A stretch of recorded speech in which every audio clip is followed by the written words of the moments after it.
Pasar saham tuh sering banget rasanya kayak teka-teki super rumit ya kan? Kadang ada kejadian yang kayaknya nggak nyambung sama sekali, ternyata di baliknya hubungannya erat banget. Hari ini, yuk kita coba pecahin salah satu teka-teki itu. Pertanyaannya gini deh, apa coba benang merahnya dari 3 hal ini? 1. Aturan baru di bursa kita, di Indonesia. 2. Konflik panas di belahan dunia lain. Dan 3.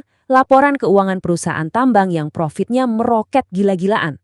Aneh kan kedengarannya? Tapi sabar, di akhir pembahasan ini semuanya bakal jadi masuk akal. Oke, kita mulai dari mana? Pertama-tama, kita perlu ngerasain dulu nih atmosfer pasar sekarang. Ada hawa-hawa nggak pasti gitu kan? Kayak lagi di laut, ombaknya datang dari mana-mana, nggak bisa ditebak. Nah, ini dia. Ngomongin pasar itu emang paling pas kalau diibaratkan kayak lautan. Gejolaknya tuh bukan karena satu hal doang. Justru, ini tuh pertemuan dari berbagai arus kuat. Ada yang dari dalam negeri, dari luar negeri, bahkan dari tiap-tiap perusahaan itu sendiri.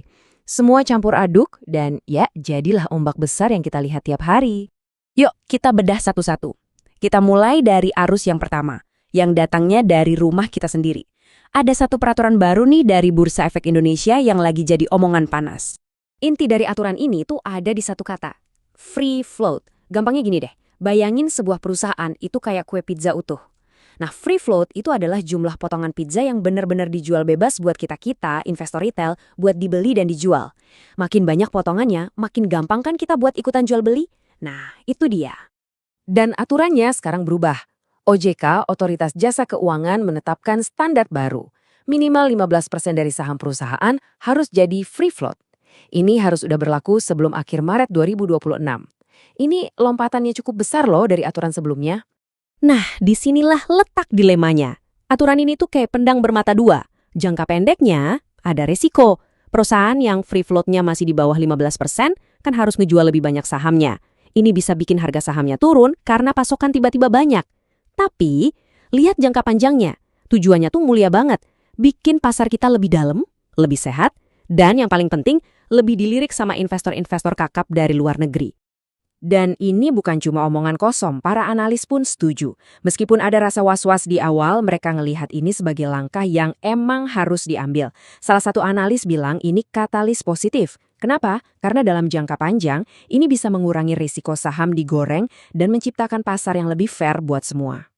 Oke, itu tadi ombak dari dalam negeri. Tapi pasar kita kan nggak hidup di dalam gelembung.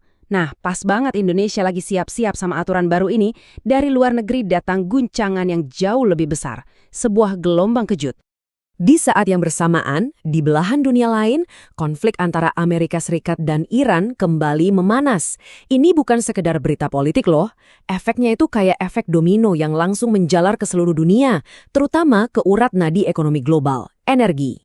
Dan lihat deh datanya, ini bukti nyatanya. Angka-angka ini nggak bohong. Sejak konflik memanas, harga minyak mentah dunia, Brent dan WTI langsung lompat. Masing-masing naik 53% dan 45%. Ini kenaikan yang super drastis dan nunjukin betapa rentannya pasokan energi kita semua. Dan masalahnya, konflik ini nggak cuma di satu titik. Ada serangan Houthi yang ganggu jalur kapal dagang. Dan yang paling bikin deg-degan, ada ancaman ke Selat Hormuz. Kenapa ini penting? Karena sekitar 20% minyak dan gas dunia itu lewat situ. Satu aja masalah di sana efeknya bisa berantakan kemana-mana, ke ekonomi seluruh dunia. Oke, kita udah lihat arus dari dalam dan luar negeri. Sekarang, mari kita zoom in lagi. Kita lihat ke level perusahaan. Gimana caranya mereka bertahan, atau bahkan memanfaatkan badai ini? Seringkali kita mikir kalau ekonomi lagi gonjang-ganjing, semua perusahaan pasti ikut susah. Tapi, itu asumsi yang salah besar. Kenyataannya, di tengah badai sekalipun, selalu ada kapal yang justru bisa berlayar lebih kencang. Contohnya, kita lihat PT Arci Indonesia. Ini perusahaan tambang emas.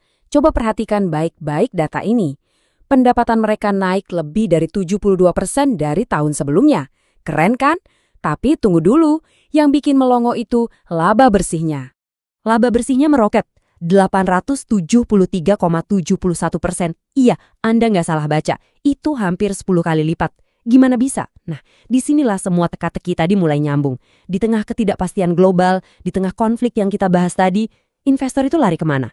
Mereka cari safe haven, aset yang dianggap aman. Dan rajanya safe haven itu ya emas. Permintaan emas naik gila-gilaan, harganya ikut naik, dan ya, keuntungan perusahaan tambang emas kayak Archie ini meledak.